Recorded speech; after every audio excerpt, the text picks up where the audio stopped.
Hola, vamos a leer el capítulo 11, que se llama Cuando el hongo metió la cola. Y les recomiendo, como siempre, que usen el libro y vayan leyendo a medida que me escuchan. Comenzamos. Cuando el hongo metió la cola. La hifa, para ser más preciso. ¿Qué hifa? Volvamos a describir cómo son los hongos y nos entenderemos un poco mejor. Los hongos son organismos vivos que por sus características estructurales, celulares y funcionales determinan un reino independiente en la diversidad biológica de la que hemos venido hablando, el reino fungi. Los hongos se caracterizan por ser organismos filamentosos, en su mayoría multicelulares, formados por células con núcleo al igual que las plantas. Sus células están rodeadas de una pared formada por una sustancia llamada quitina, que no está presente en las bacterias ni en las plantas, aunque sí en los insectos. La quitina es la sustancia que forma el exoesqueleto de los insectos, lo que los hace crujir cuando los pisamos. Los hongos no son capaces de fotosintetizar como las plantas, pero son capaces de una variedad enorme de procesos metabólicos que les permite alimentarse a expensas de las sustancias más insólitas. Podría decirse que los hongos están en todos lados y que generalmente son organismos que no se ven. Son microscópicos, microorganismos como las bacterias. Las hifas son los filamentos que forman el cuerpo del hongo. El hongo crece desarrollando y ramificando esos filamentos que pueden verse con microscopio o con lupa. Puede multiplicarse por ruptura de esos filamentos y nuevo crecimiento a partir de los pedacitos de filamentos liberados, o también en una forma un poco más sofisticada como es la reproducción sexual del hongo. Este tipo de división es relativamente complicado y resulta ser toda una ceremonia que escapa a los alcances objetivos de este libro, en la que es un paso importante la formación de esporas y su posterior germinación. Las esporas se desarrollan en lo que se denominan cuerpos de fructificación, que no son otra cosa que la forma en que nosotros conocemos a los hongos macroscópicamente, con esa enorme variedad de sombreritos de diferentes formas y colores. A los hongos en general se los denomina organismos descomponedores, pues crecen y se alimentan a expensas de degradar otros organismos, generalmente muertos.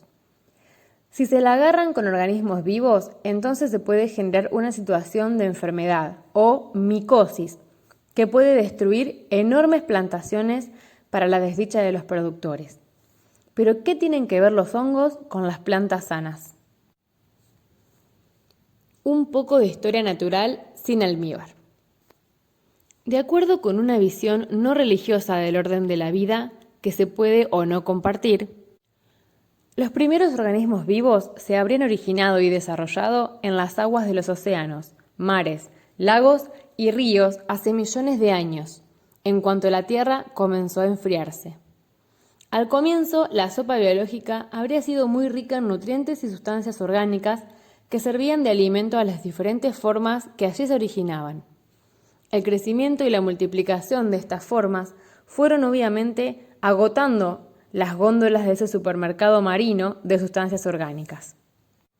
Entonces aparecieron organismos que fueron capaces de fabricar su propia comida a expensas de la única fuente de energía gratuita, que es el sol.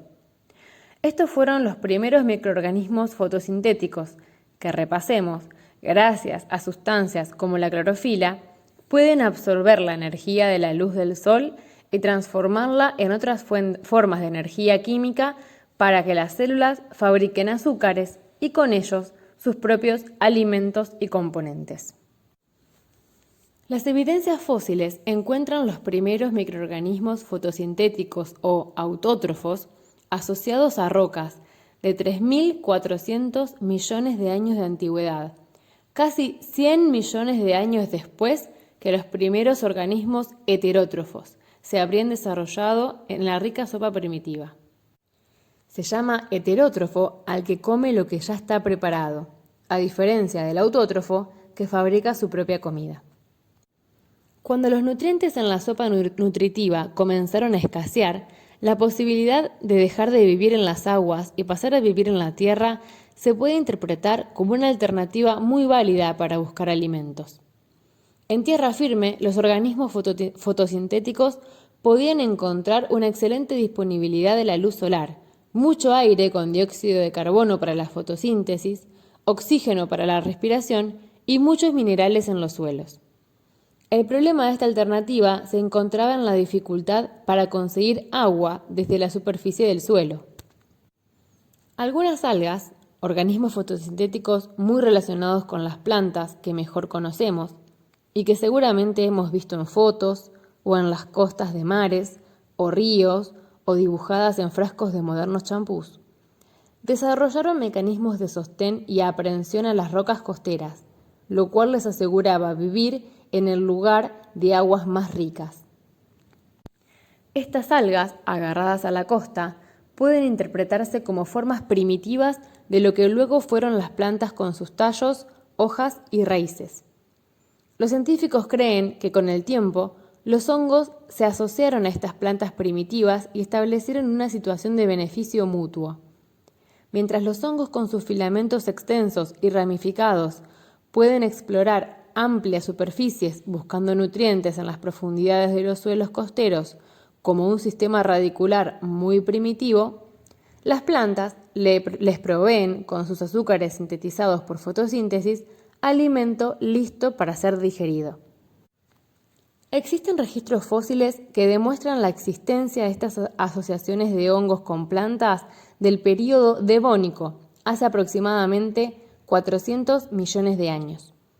Esto indicaría que la simbiosis tuvo su origen juntamente con la colonización de la Tierra por las plantas.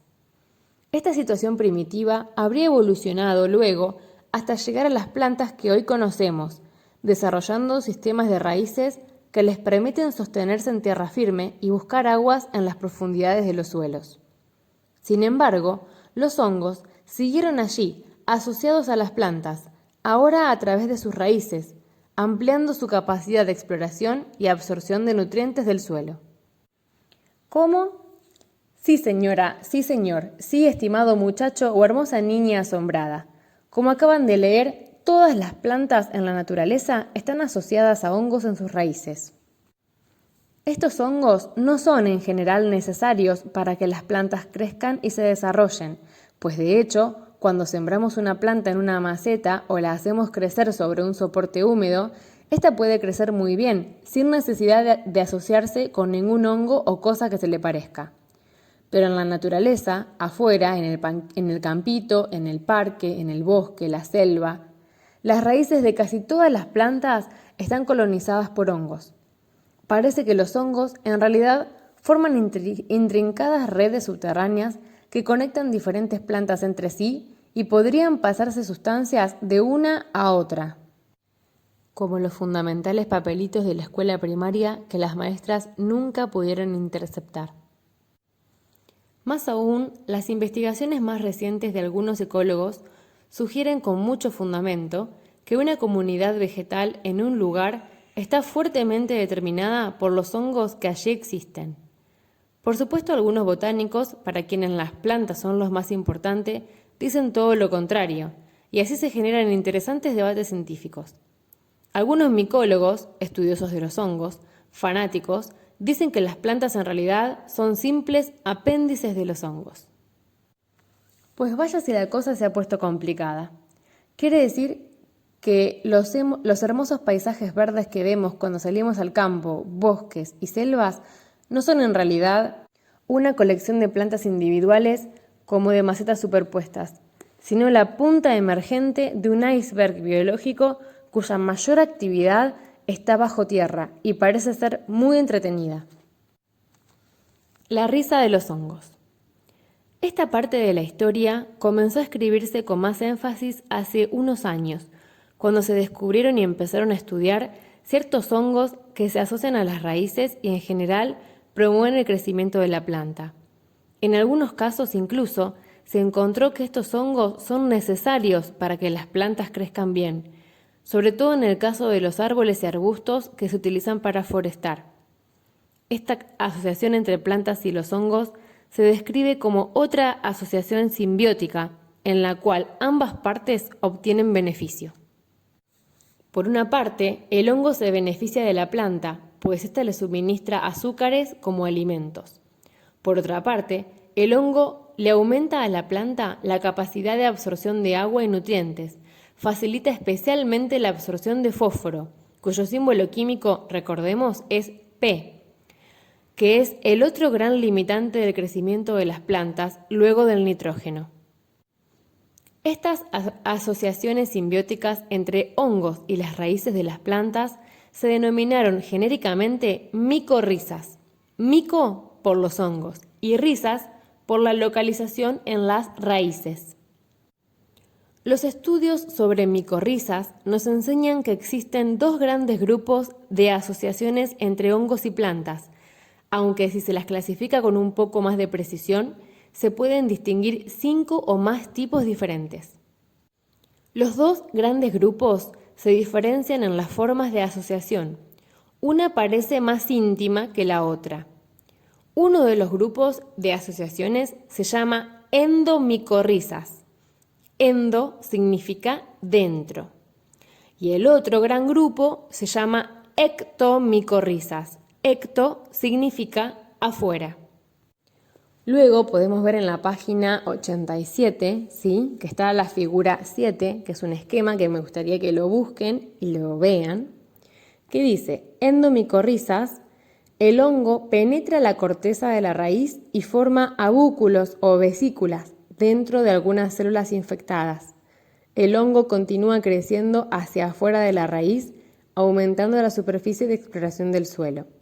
Y nos muestra, por ejemplo, esto que parece ser un trébol, ¿sí?, una planta de trébol, la raíz, y nos muestra que en realidad el hongo, ¿sí?, se aloja dentro de las células de la raíz, forma vesiculitas y crece dentro de la raíz de la planta. Obviamente que las hifas las saca para afuera para poder, como bien dice el texto, expandir el área de exploración de la planta, ¿sí?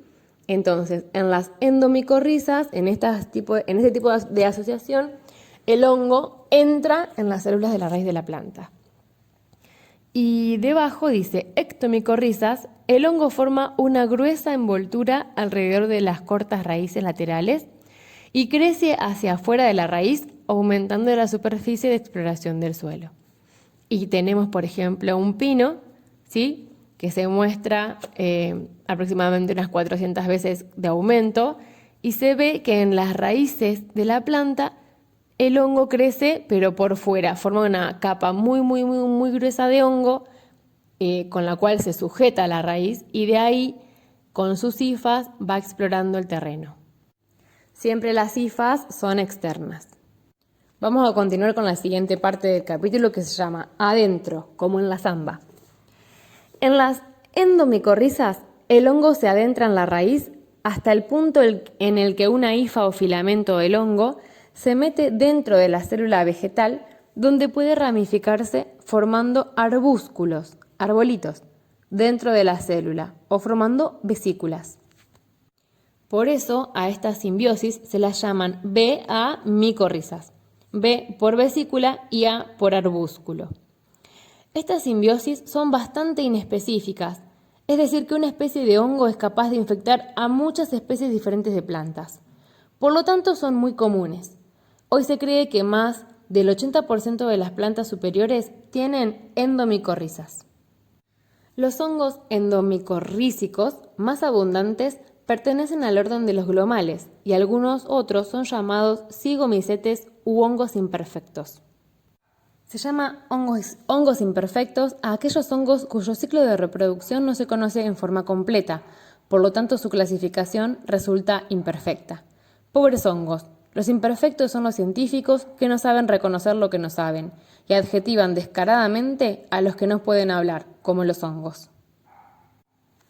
Y por si alguien les pregunta o se los nombra en una importante reunión mientras come algunos saladitos de parado, les doy el dato para que puedan poner cara de entendido mientras asienten con la cabeza. Los hongos formadores de endomicorrizas más conocidos y estudiados se llaman Glomus y Gigaspora. Sin embargo, no todo es color de rosa y hay un serio problema. Estos hongos no se han podido cultivar en el laboratorio. Por esta razón, se los considera simbiontes obligados, es decir, que solo pueden vivir en simbiosis con las plantas. Por lo tanto, su estudio y manejo comercial tiene ciertas limitaciones. Solo se los puede cultivar dentro de las raíces de las plantas, donde crecen y se desarrollan hasta formar esporas, que son sus formas de propagación. Las esporas de los hongos son algo así como las semillas de las plantas. Las esporas son muy resistentes y entonces pueden permanecer en el suelo por mucho tiempo y diseminarse por el agua o el viento hasta que encuentren buenas condiciones de germinación y reinicien su ciclo de vida. Es decir, a partir de una espora puede crecer un nuevo hongo completo. Entonces, las mismas raíces de las plantas micorrizadas, mezcladas con la tierra donde crecen, que suele estar llena de esporas de hongo, son la mejor fuente de hongo micorrícico que se utiliza para inocular nuevas plantas. Si uno se pone exquisito y quiere tener un inoculante más puro, lo que se puede hacer es, con ayuda de una buena lupa, separar las esporas que están sueltas en la tierra y ponerlas todas juntas en un frasquito con una linda etiqueta. Aclaración, este comentario es totalmente irónico porque las esporas muchas veces son microscópicas, ¿sí? Y sería imposible separarlas con una lupa y ponerlas en un frasco. Vamos a continuar con la siguiente parte del capítulo que se llama Segundos afuera. Las ectomicorrizas, es decir, los hongos que se asocian con las raíces pero que quedan siempre por fuera de las células vegetales, pertenecen a otros grupos de hongos, principalmente a los llamados Basidiomycetes y a los Ascomycetes. Estos hongos, para la alegría de los biólogos y los viveristas, pueden cultivarse en el laboratorio, con lo cual se pueden aislar, guardar en frasquitos y volver a inocular en condiciones controladas sobre nuevas plantas e incluso comercializarse. De todos modos, la inoculación con raíces y suelo, como en el caso de las endomicorrizas, también es muy válida y de hecho constituye una práctica habitual en algunos viveros. En algunos casos, estas ectomicorrizas pueden reconocerse a simple vista. Si desenterramos raíces de un árbol en el bosque, podemos encontrar algunas raíces laterales muy cortitas y engrosadas respecto del resto de las demás raíces, como si en una mano tuviésemos algunos dedos vendados y otros no. Estas estructuras están formadas por el hongo, cuyos filamentos crecen alrededor de las células de las capas más externas de las raíces y luego las envuelven, como si se tratase de la venda alrededor del dedo lastimado. Esta estructura permite aumentar las superficies de contacto entre la raíz y el hongo, lo que facilita el intercambio de nutrientes. A diferencia de las endomicorrizas, las ectomicorrizas son un poco más específicas y no siempre cualquier hongo basidiomycete se asocia con cualquier planta. Las razones de esta especificidad o reconocimiento aún no están muy claras y resultan determinantes para que los inóculos que se utilizan sean realmente efectivos. Si pensamos que las ectomicorrizas son muy importantes en el cultivo de las coníferas, como los bosques de pino para la producción de madera, se entiende en parte el interés sobre el estudio de esta simbiosis. Última parte del capítulo que se llama Micosis que no pican. Hemos visto entonces que hay algunas infecciones producidas por hongos, también llamadas micosis, que resultan muy buenas, al menos para las plantas, y no como las que nos pueden amargar el día más caluroso del año, cuando en el examen antes de ir a la piscina el doctor las descubre entre los dedos de nuestro pie. El establecimiento de estas simbiosis micorrízicas supone efectos benéficos para el crecimiento y desarrollo de la planta. El principal beneficio es que de esta manera se aumenta la tolerancia de la planta al estrés por falta de agua y a la deficiencia de nutrientes. También proporcionan a la planta mayor resistencia a la acción de microorganismos patógenos. Por estas razones, resultan de tanto interés para la aplicación agronómica y forestal. El desarrollo externo de los hongos asociados a las raíces de las plantas se llama micelio y está formado por las hifas o filamentos del hongo, que se extienden y ramifican en el suelo como una enorme y muy fina red. Este micelio aumenta enormemente la capacidad de exploración de los suelos, contribuyendo a una mayor captación del agua, que junto con otros nutrientes es absorbida por el hongo y translocada o transferida a la planta. En términos de nutrición de las plantas, parece que el hongo mejora principalmente la captación y absorción de fósforo. El hongo tendría la capacidad de transformar en disponible cierto fósforo que se encuentra en el suelo de una forma química que la planta no puede absorber directamente. En otras palabras, el hongo facilita la absorción de uno de los macronutrientes fundamentales y más limitantes del crecimiento de las plantas, el fósforo. Desde otro punto de vista, los hongos micorrízicos resultarían de suma importancia en la entrada de fósforo a su ciclo biológico. Se ha demostrado que las plantas asociadas a hongos micorrízicos crecen significativamente mejor en suelos con muy bajas concentraciones de fósforo que aquellas plantas sin micorrizas. Además, si se aumenta la concentración de fósforo disponible en los suelos, esta asociación simbiótica no se establece o deja de funcionar. Una situación similar a lo que ocurre con las simbiosis fijadoras de nitrógeno, que se inhiben si existe nitrógeno listo para ser utilizado por las raíces de la planta. Muy bien, y en la página 91 está la figura número 8, que lo que les indica es la parte biológica del ciclo del fósforo, ¿sí? Tenemos hongos, animales y plantas que cuando mueren entran en fase de descomposición. ¿Se acuerdan que leímos en el capítulo de ecosistemas que una parte muy importante de la cadena trófica eran los descomponedores, ¿sí? Entre los cuales también se encuentran los hongos y las bacterias? Cuando esta materia orgánica que viene de esos seres vivos o animales muertos se descompone, se obtiene un compuesto químico de fósforo que está disponible para las plantas, es decir, las plantas lo pueden absorber. Se llama fosfato disponible, ¿sí? Ese fosfato disponible es absorbido a través de las micorrizas, ¿sí? Para las plantas, y fíjense que tenemos una imagen de un arbolito con sus raíces y tenemos muchas conexiones, y estas conexiones son parte de las micorrizas, y fíjense que se conectan con los hongos que están al lado, ¿sí? Están conectadas. ¿Qué pasa? Volvamos a la parte de fosfato disponible. El fosfato disponible, mediante mineralización, se transforma en fósforo que lo contienen mucho las rocas, ¿sí? Y también se puede dar el proceso inverso. Las rocas se pueden solubilizar y generar fosfato disponible. Como bien dijo el autor del libro, el fósforo es uno de los limitantes en el crecimiento de las plantas porque muchas veces no está disponible en un compuesto que las plantas pueden absorber. Entonces los hongos las ayudan con ese proceso. Si ustedes tienen ganas, lean en una de las páginas del libro un apartado, un asterisco, en realidad se llama nota al pie, muy extenso, que hay un experimento que hicieron, ¿sí? Con carbono radioactivo. Radioactivo significa que emite una señal, ¿sí? Que es la radioactividad que se puede medir.